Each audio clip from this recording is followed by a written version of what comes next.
امام اعظم ابو حنیفہ رحمۃ اللہ تعالی علیہ کچھ لوگ حسد کرنے لگے تو ایک عورت ایک دفعہ آ گئی، کہنے لگی کوئی مسئلہ پوچھنا ہے۔ یہ بڑا کٹھن سا معاملہ ہوتا ہے، جو آدمی جو کام کر رہا ہوتا ہے وہی روپ دھار لیتے۔ مسئلہ پوچھنے اندر آئی تو باہر سے شور ہو گیا، لوگ آ گئے، کوتوال کو بلا لیا، معاذ اللہ امام صاحب کے پاس بیوی ہے، جیل میں لے گئے، سویرے فیصلہ کریں گے۔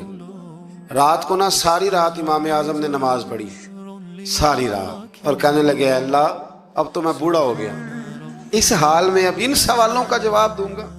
وہ عورت بھی ساتھ بند تھی، اس عمر میں ان سوالوں کے جواب، یار بڑا مشکل ہوتا ہے۔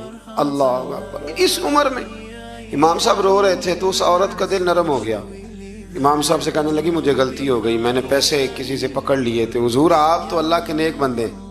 امام صاحب کہنے لگے اب ایک نیکی کر، کوتوال سے کہہ کہ مجھے کوئی تکلیف ہے تو میں دوا کھا کے واپس آ جاؤں گا۔ وہ کوتوال تو پہلے ملا ہوا تھا، اس نے اس کو کہا کہ مجھے کوئی تکلیف ہے میں گھر جاتی ہوں، دوا کھا کے واپس۔ امام صاحب نے سمجھا دیا، وہ گئی تو جو برقع اس نے پہنا ہوا تھا نا، نقاب ساری عورتیں، وہ جا کے اس نے امام صاحب کی بیوی کو دیا۔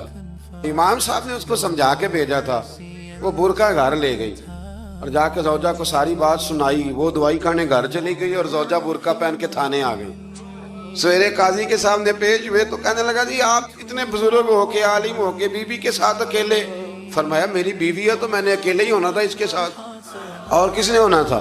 جناب آپ کی بیوی۔ فرمایا بلاؤ میرے سسر کو، اور بلاؤ محلے کی 10-12 عورتوں کو بھی دیکھ لیں۔ انہوں نے دیکھا تو امام صاحب کی بیوی نکل آئی۔